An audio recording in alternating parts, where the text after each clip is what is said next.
Hello， 大家好，我是沙鹏。为什么饭店里面做出来的生菜油光碧绿的，而你在家里面做的却是又老又黄呢？今天我们就用生菜给大家分享一个最简单又好吃的家常菜——白灼生菜。按照我这方法做出来的生菜，绿油油的，而且吃起来清脆爽口，特别的好吃。好了，接下来跟着我的视频一起来看一下我是怎样做的吧。首先，我们准备2到3颗新鲜的生菜。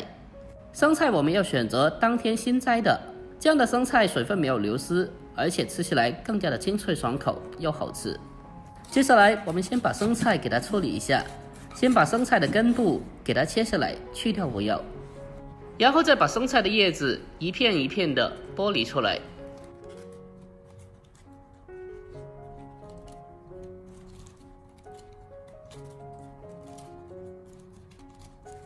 我们将所有的生菜叶子剥出来以后，接下来再把生菜给它放在大一点的盆子里面，然后再往盆里面添加1大勺的食盐，再往里面倒满清水，没过生菜，将其给它浸泡起来。用手给它轻轻的搅动一下，让里面的食盐充分的化开。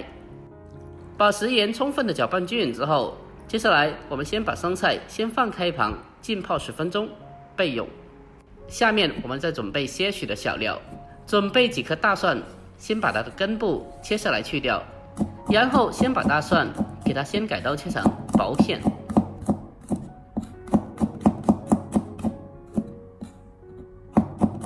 蒜片切好后，接着我们再给它分切成蒜末。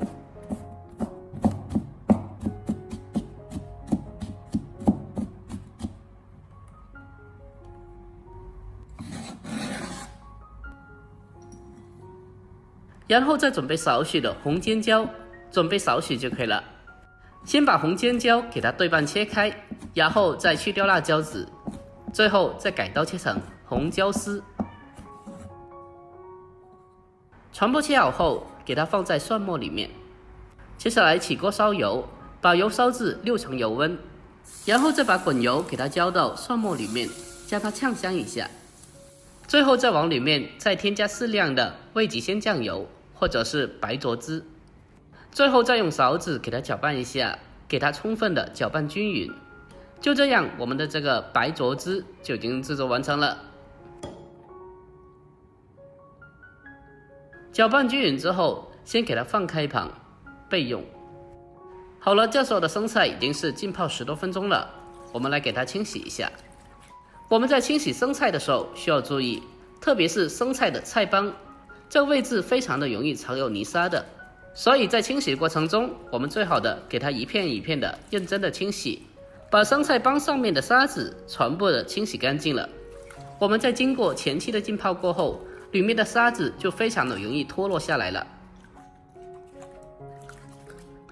我们将生菜地遍清洗干净以后，接着再重新的放回大盆里面，然后再添加满清水，继续的将它清洗一下。我们在清洗生菜的时候，尽量的给它反复的多淘洗几遍，把上面的泥沙和虫卵完全的清洗下来，这样清洗出来，生菜就特别的干净了。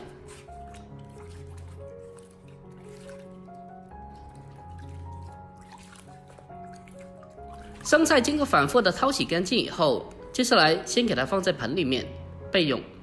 好了，接下来我们开始正式的烹饪。首先锅中烧水，往里面添加1勺食盐，增加底味，然后再往里面再添加适量的花生油。在焯水过程中添加少许的油，可以让焯水出来的蔬菜颜色翠绿，不容易发黄变色。这也是饭店里面白灼的菜品为什么焯水出来颜色翠绿不发黄的一个重要原因了。等到锅中的水完全烧开以后，接下来再把生菜给它放进锅中，给它焯水一下。等到水开以后，再把生菜放进来，可以大大的缩短生菜在锅里面的时间，让生菜快速的成熟，可以避免因为长时间焯水造成蔬菜发黄变色。生菜焯水的时间也不需要太久的，大概是30秒左右就可以了。所以在焯水过程中，火候一定要保持大火，让它快速的成熟。把生菜焯水30秒后，接下来再用漏勺把生菜给它控干水分，捞出来。大家来看一下，现在的生菜已经是熟了，而且颜色非常翠绿，不发黄也不发黑，特别漂亮。我们将生菜控干水分以后，接下来再准备个盘子，把生菜整齐的摆入盘中。我的视频虽然有一点点长，但是里面都是一些非常实用的小技巧，大家一定要记下来。拍摄不易，喜欢的可以帮忙点赞一下，感谢大家了。最后，我们再把刚刚调好的酱汁淋到生菜的上面就可以了。就这样，这道非常简单的白灼生菜就已经制作完成了。按照我这方法做出来的生菜，颜色绿油油的，而且看起来油光锃亮的，看着就特别有食欲。最主要的是做起来也非常简单，最关键的是清淡不油腻，还特别的好吃。如果您也喜欢这道菜的话，不妨可以收藏起来，改天也试做一下。好了，这期就到这里，我们下个视频再见吧，拜拜。